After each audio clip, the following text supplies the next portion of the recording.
गदर Haryana channel देखने वाले सभी दर्शकों का शौक मुर्गी राना। फिलहाल इस टाइम मौजूद हूँ उचाना में। आप पीछे तस्वीर भी देख रहे हैं, हमारे साथ हैं जेपी जी, जो जेपी कौशिक गोगड़िया गांव से हमारे साथ हैं। हम इनसे बात करेंगे क्योंकि जो उचाना से उचाना अधिकार मंच, जो उचाना अधिकार मंच है, इसका मेन उद्देश्य क्या, हम इनसे बात करने की इनसे पूछेंगे।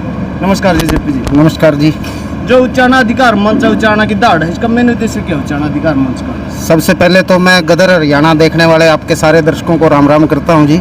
और उचाना अधिकार मंच ये जो संगठन है, ये उचाना हल्के की जो समस्याएं हैं या जो मांग है, उस आवाज़ को बुलंद करने के लिए, उस आवाज़ को दहाड़ में बदलने के लिए हमारा संगठन बना है।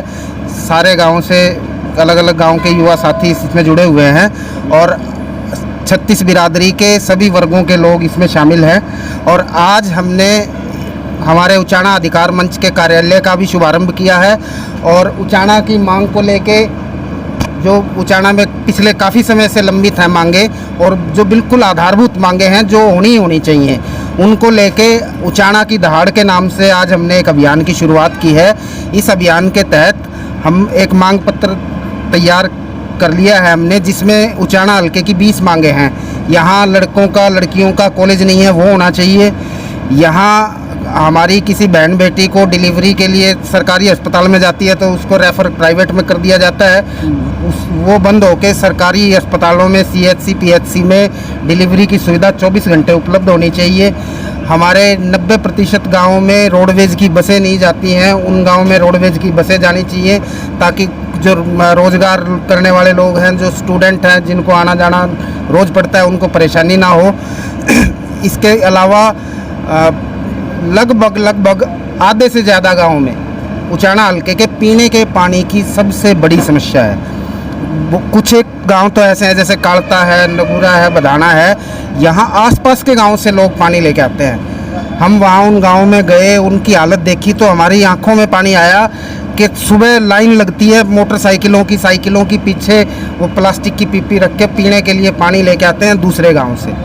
तो ये हालात है पीने के पानी की। उसके अलावा खाल जो है उनकी मरम्मत नहीं है, किसी की सफाई नहीं है, जिसकी वजह से किसानों का जो पानी उनके खेतों तक पहुंचना चाहिए वो नहीं पहुंच पा रहा है। तो इसी तरह की ये हमारी 20 मांगे हैं। इसमें एक और सबसे प्रमुख मांग है जो बेसिकली युवाओं को और रोज़गार को ध्यान में रखते हुए हमने की है कि जैसे किसी पिछड़े वर्ग को आरक्षण मिलता है नौकरियों में, वैसे ही कुछ समय के लिए, कम से कम 10 वर्ष के लिए तो उचाना हल्के को हरियाणा की सभी सरकारी भर्तियों में 5% कम से कम आरक्षण मिलना चाहिए, ताकि ये जो पिछड़ा हल्का है इसको आगे बढ़ाने में कुछ मदद मिल सके।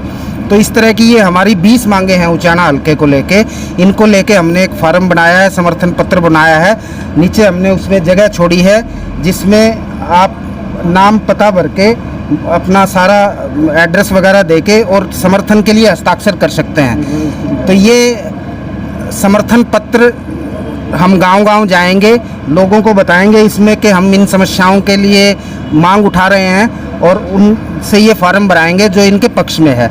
तो हमारा लक्ष्य है कि 1 जुलाई से लेकर 15 अगस्त तक उचाना हल्के के 65 गांव और उचाना कस्बे, जिसको हम उचाना मंडी कहते हैं, यहाँ से कम 50,000 ये मांग पत्र भरवा के हम विधानसभा में भेजें। उसकी प्रति हम मुख्यमंत्री को भेजें, विधायक को भेजें यहाँ के, और सांसद को भेजें, ताकि जो उचाना हल्के के लोगों की आवाज़ है, जो दहाड़ है, वो इन सब के कानों तक पहुँचे और सरकार मजबूर हो कि उचाना हल्के की ये सारी मांगें पूरी की। कब से आप उचाना हल्के गांव में दाढ़ लगाना शुरू कर रहे हो? देखिए, हम वैसे तो पिछले काफ़ी समय से लोकसभा चुनाव के दौरान भी, उससे पहले से भी जागरूकता के कार्यक्रम चला रहे हैं। हमने लोकसभा चुनाव में के लिए भी मुहिम चलाई थी कि जो पंचायत सबसे ज़्यादा मतदान करेगी, उचाना हल्के की पहली 5 पंचायतों को, टॉप 5 पंचायतों को हम नकद इनाम देंगे, जिसमें हम रोजखेड़ा को 21,000 रुपये का इनाम दे चुके हैं, सेडा माजरा को 11,000 रुपये का इनाम दे चुके हैं, कालता को हम 7100 रुपये का इनाम दे चुके हैं। और हाँ, कुचराना खुर्द और जीवनपुर का कार्यक्रम आज और कल है, आज शाम को और कल सुबह। तो हम 5 पंचायतें पूरी करेंगे अपनी, जिनको हमने नकद इनाम की घोषणा की थी। और हम जब गांव-गांव घूमे, वहाँ की समस्याएं हमें पता चली, उसी के बाद हमने ये मुहिम चलाने की शुरुआत की है।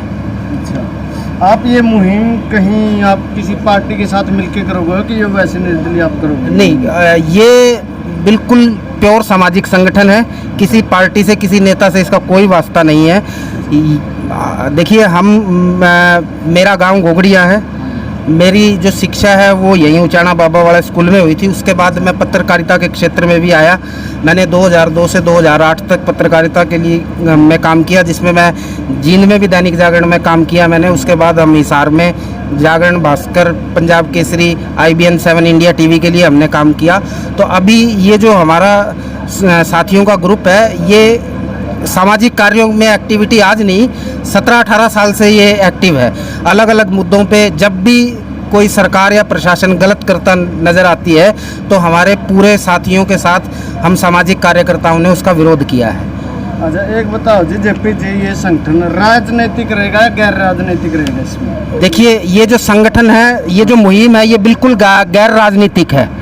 लेकिन इसके बाद जो निष्कर्ष निकलेगा, उसके बाद हम विचार विमर्श करेंगे कि किस राजनीतिक दिशा की तरफ हल्के को जाना चाहिए या हमारे संगठन को जाना चाहिए। चल, आप लास्ट में उचाना जनता को क्या संदेश देना चाहते हैं? मैं उचाना की इस जनता को यही संदेश देना चाहूँगा कि उचाना की जनता शेर जनता है। ये बड़े से बड़े चौधरी की रड़क निकाल सकती है, उनकी गर्दन के सरिये भी निकाल सकती है। लेकिन अभी तक हमने क्या किया कि किसी की रड़क निकालने के चक्कर में किसी दूसरे निकम्मे को अपने सर पे बैठा लिया। तो अब हम जो ये अभियान चला रहे हैं, ये जागरूकता यही ला रहे हैं कि आप किसी को हराने के लिए वोट दो, जिसने आपका काम नहीं किया उसको हराने के लिए दो, लेकिन जिसको हम जिता रहे हैं उसको भी अच्छी तरह जांच परख ले और ये कागज उनके सामने रखें कि इन मुद्दों पे आप क्या काम करेंगे, या जो बन चुके हैं वो आपके बीच आए तो उनसे भी पूछें कि हमारी हालत ये है, इसका जवाब क्या है आपके पास। तो जो इस बार का चुनाव जो उचाना का होगा वो परिवारवाद, घरानों, जो बड़ी बड़ी चीज़ें हैं उनसे हटके मुद्दों के ऊपर इस बार उचाना का चुनाव होगा। क्योंकि 12 जुलाई को जो किसान संगठन है उचाना तहसील में एक महापंचायत कर रहे हैं और वो कह रहे हैं कि भाई हम जो पंचायत की तरफ से एक सर्व समिति से एक निर्दलीय उम्मीदवार चुनेंगे, उसको लेकर आप क्या कहना चाहोगे? क्या लगता है उसको? हम अगर हमें उस पंचायत का निमंत्रण आया तो वहाँ भी जाएंगे, उनके विचार भी सुनेंगे, बिल्कुल ठोक पीट के आदमी को देखेंगे। अगर कोई लायक आदमी है तो हम उसका साथ देंगे। चलो भाई, आपने जो जेपी जी के विचार सुने, गोगड़िया गांव से जेपी कौशिक जी, और आपकी क्या रहे, सब कमेंट के जरिए अपनी प्रतिक्रिया जरूर दे। तब तक के लिए वंदे मातरम, जय हिंद, जय जवान, जय किसान।